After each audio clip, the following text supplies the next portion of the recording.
Salut à tous, ici Frédéric Morel. Bienvenue sur ma chaîne dédiée à la science et aux découvertes scientifiques. Si vous êtes passionné par l'exploration de notre univers et les avancées scientifiques, pensez à vous abonner.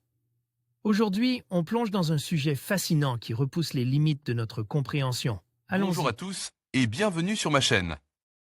Aujourd'hui, je vais vous parler d'un sujet fascinant et souvent mal compris, l'explosion nucléaire et ce fameux phénomène du champignon atomique.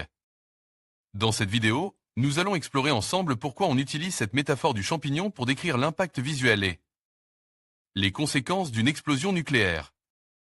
Je vous expliquerai également les mécanismes derrière cette formation si particulière et son importance dans notre compréhension des armes nucléaires. Restez avec moi pour découvrir les mystères qui entourent ce phénomène impressionnant et inquiétant. C'est parti! Nous avons tous en tête les images de champignons atomiques provoquées par une explosion nucléaire. D'où vient cette forme si caractéristique? D'ailleurs, est-elle si caractéristique que ça? Pour comprendre comment naît un champignon atomique, il faut retracer le fil d'une explosion nucléaire. Explosion nucléaire. Un pied constitue de débris. L'explosion d'une bombe atomique ne dure pas plus d'une microseconde. Elle émet d'intenses rayonnements X et gamma qui réchauffent l'air ambiant. Il se forme alors une bulle d'air incandescent dont la température peut atteindre plusieurs millions de degrés.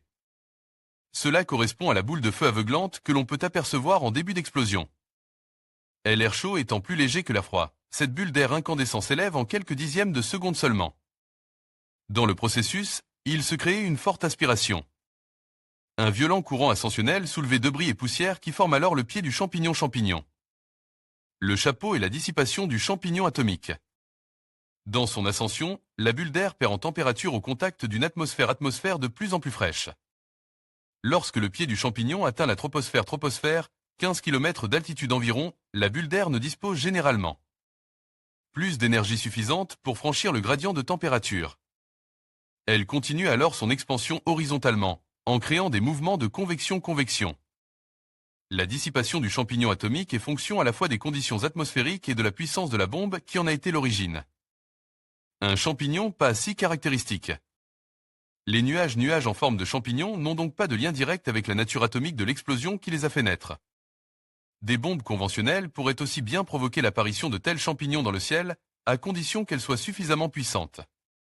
Dans la nature, on peut observer des nuages en forme de champignons, lorsqu'un volcan entre en éruption explosive, par exemple. En conclusion, le phénomène du champignon atomique est un symbole puissant des explosions nucléaires, illustrant à la fois la force dévastatrice de ces armes et les conséquences catastrophiques qu'elles engendrent. Comprendre ce phénomène nous rappelle l'importance de la paix et de la diplomatie dans un monde où la menace nucléaire demeure. En sensibilisant les générations futures, nous pouvons espérer un avenir où de telles explosions ne seront plus qu'un souvenir tragique de notre histoire. Merci de votre attention et à bientôt pour d'autres explorations sur des sujets essentiels.